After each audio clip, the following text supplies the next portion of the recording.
j'avais envie de parler, dans le fond, de facsimile ou Ouais. d'édition facsimilée. Ici, chez les Rock, on dit les éditions fuck-simile. Parce que malheureusement, c'est des livres qui, plus souvent qu'autrement, on n'aura jamais, tu sais. Fait que c'est. Essayer de m'organiser. Tu sais, comme Ouais. She-Hulk numéro 1. Ben, c'est un livre qui est dans Ouais. les centaines de dollars. Toi, as-tu ça dans ta collection, Joe, X-Men numéro 1?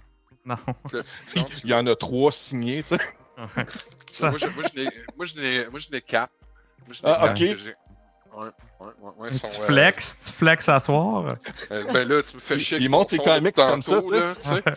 Fait que, tu sais, de l'affaire. C'est tous les reprints là, que tu dis, là. Ben, c'est ça l'affaire. Fait que, on va s'éduquer sur la bonne terminologie entre un reprint puis un facsimile. Un reprint, c'est. Dernièrement, il est sorti la série The Last Ronin, n'est-ce pas? Ouais, Avec les ça, c'est les Turtles, c'est ça? Ouais, avec les Tortues Ninja, il est sorti The Last Ronin. Quand The Last Ronin numéro 1 est sorti, tu sais, IDW a dit ça, c'est nos Last Ronin. Ils ont tous été vendus. Le mois prochain, quand Last Ronin numéro 2 est sorti, ben, il y a un paquet de numéro 1 second print qui ont été accompagnés. Pour tous ceux-là qui ont manqué le numéro 1 original. Ça, c'est la différence entre un first print, une deuxième impression, une troisième impression. Spider-Boy, là, présentement, qui est sorti, on s'est rendu jusqu'à quatrième impression. OK. Fait que pendant 4 mois, ils ont sorti le first appearance, le first appearance, le first appearance. Un facsimile, plus souvent qu'autrement, on va toucher un livre qui a de l'époque. Right? Ça fait 30 ans. Tu sais, comme celui-là ici. First appearance of Wolverine. Ouais. Pourquoi c'est un facsimile? Ben, parce que c'est un livre qui a comme 30 coquins. Ouais. Il y a plein de reprints. Vintage. Il y a eu... Ouais, c'est ça, tu sais. Puis il y a plein de formats différents aussi pour cette histoire-là. Ouais. Des fois, dans des omnibus, cette histoire-là va s'y retrouver. Ouais. Mais de dire qu'on a une copie conforme, c'est une réplique exacte de c'est quoi qui était sorti à l'époque. Qu'est-ce qui... si tu prendrais ce numéro-là de Hulk, là, avec l'apparition de Wolverine, l'original, puis ce facsimile-là, côte à côte, qu'est-ce qui va les différencier si tu dis qu'ils sont exactement pareils? Ils ont-tu aussi, j'ai une autre question, moi, ils ont-tu les mêmes publicités aussi quand tu passes Ben, dedans? c'est ça qui est hot. C'est que le livre par lui-même, il est identique. Identique. Fait que là, j'ai ici First Appearance of Black Panther. Là, je vois pas à l'écran, fait que aidez-moi un peu. Là, si on voit bien là. Ouais. Tu sais, mais c'est la vieille pub. C'est la vieille pub de l'époque. C'est ça qu'on veut, nice. OK, fait qu'ils réimpriment les mêmes vieilles publicités, là. C'est une copie conforme. C'est une copie exacte. 1966 Baseball Trading Card. L'annonce. Nice. Tu sais, là, les fameuses Stan Soapbox. Ouais, à la fin, avec Excelsior, puis... ouais, exactement. Ben, on les retrouve dans ces livres-là. Fait qu'on peut... Moi, j'ai tendance à croire... Tu sais, comme ça, c'est le Fantastic Four fan page, là. Okay. J'ai tendance à croire que le gars qui trippe assez pour aller s'acheter des facsimile, il va tripper là-dessus. Parce que tu peux acheter la BD à $1 qui s'appelle True Believer, qui est la même babelle, là. C'est la même babiole, là. Mais regarde les publicités qu'il y a. C'est sûr, les récents. Gates, tu sais, là, King and Black. Ça n'a pas la même chose. Fait que, pourquoi est-ce qu'on met du temps et l'énergie dans ces bandes dessinées-là ou des True Believers qui coûtent pas cher? Ben, c'est pour initier les gens. C'est une façon simple de dire il va-tu aimer ça? Il va-tu triper? Quand on sort généralement des facsimile, c'est généralement des histoires qui sont classiques, des histoires cultes. Tu sais, ça devient une façon simple de vraiment dire mon kid aime ça, mon mari aime ça, ma femme aime ça. Mais pour moi, c'est tout le volet de la nostalgie. Là, la grosse différence. Ça, c'est une opinion, right? Hein? C'est mon opinion, ça n'engage que moi. Je ne sais pas si vous vous souvenez, mais dans les années 90, il disait il y a trop de variants. Là, tu sais, comme X-Men numéro 1, il y avait 4 variants de la même. Ouais, les 4 covers, plus le 5e qui.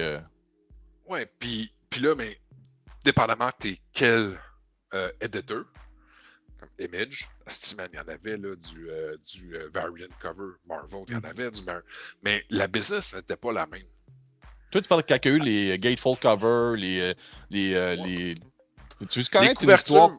Il y en a encore pas mal des variants. Oui. Mais, Mais ils ont changé l'industrie. Je vais t'expliquer pourquoi après. Juste une petite parenthèse, Ben.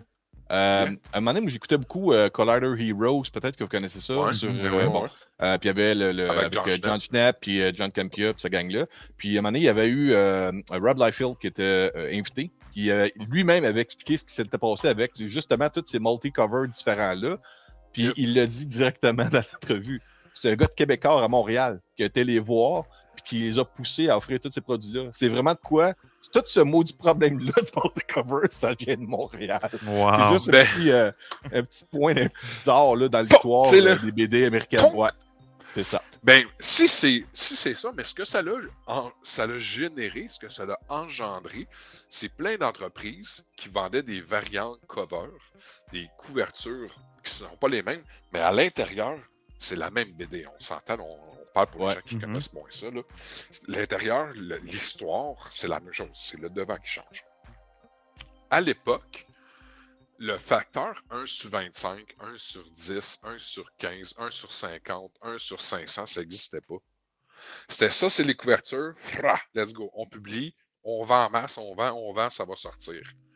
Là, aujourd'hui, quand je prends un Peach Momoko 1 sur 15, ben, je le sais que sa valeur va toujours rester 15 BD pour celle-là. C'est là, quand tu dis 1 sur 15, c'est qu'il y a le numéro 1, il y a eu 15 covers différents, c'est ça?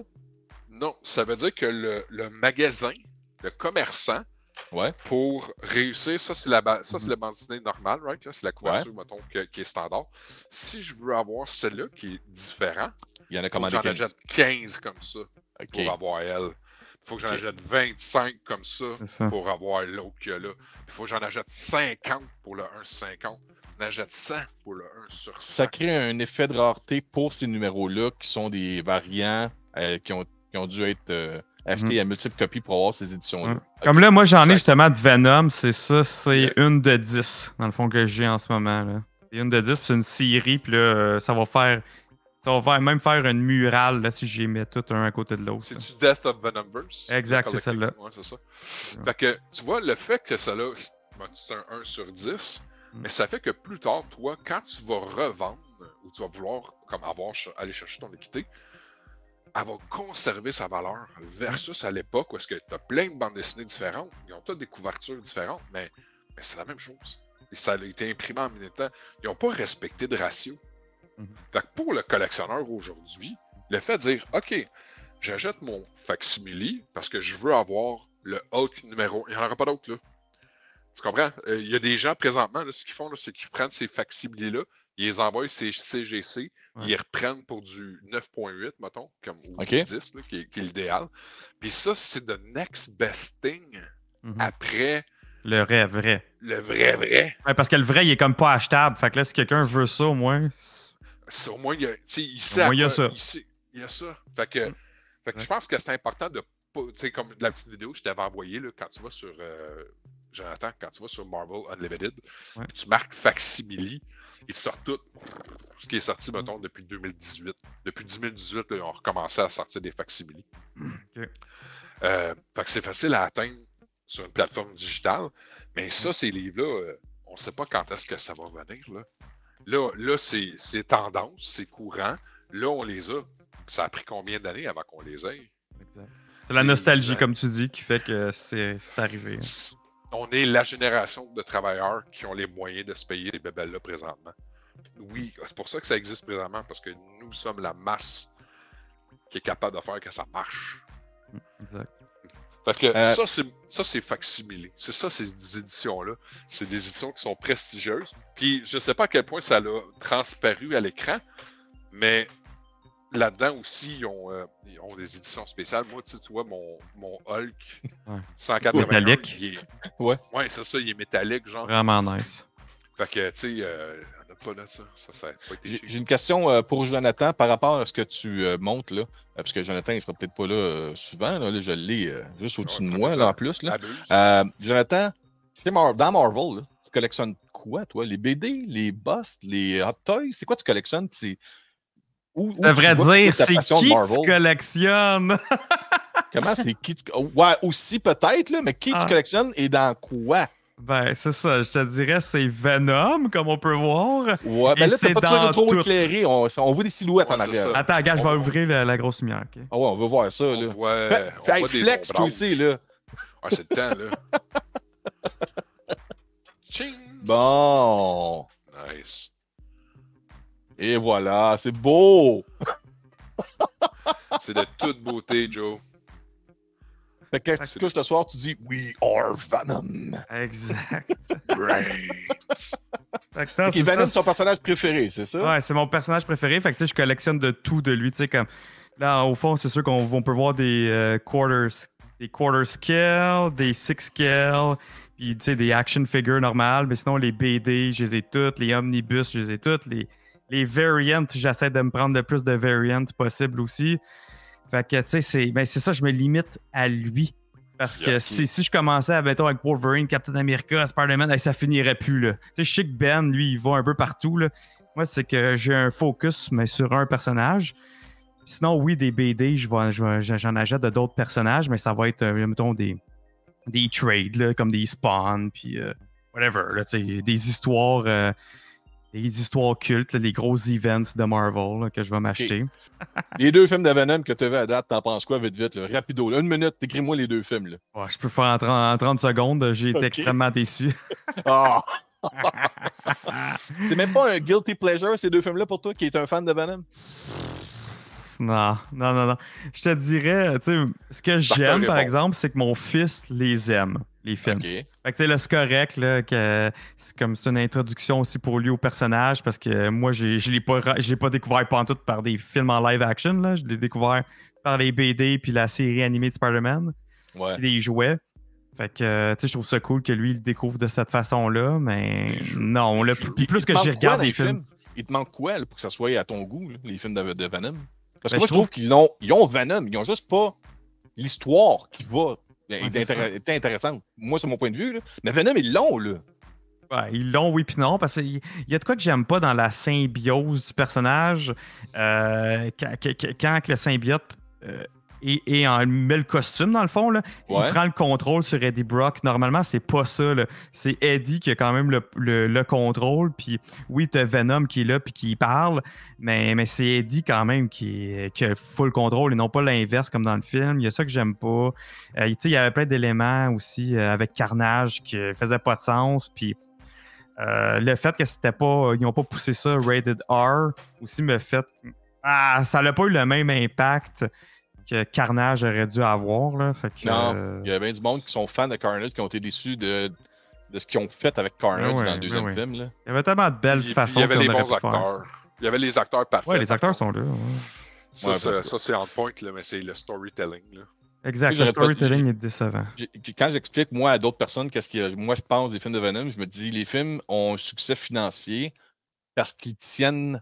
On tient une espérance qu'on va voir Spider-Man à un moment donné là-dedans. Non. Je pense que c'est la seule réalité. Non, mais je pense que c'est ça qui fait que ces films-là sont des succès financiers. Je pense pas que c'est la qualité des films. Je te le dis, Venom est plus populaire que ben du monde pense. Ouais. C'est un des préférés de... Pas juste de moi, là. Puis qu'il y ait autant de merch, c'est parce qu'il est populaire.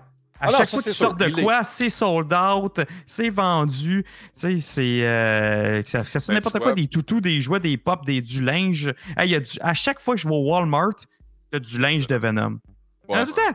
C'est pas parce qu'il y a un Spider-Man dessus, il n'y a même pas de Spider-Man dessus. Été, hiver, à chaque saison, t'as un hoodie, des jogging, des t-shirts de Venom, tout le temps. Fait que, tu sais, c'est juste un personnage hyper populaire quand même.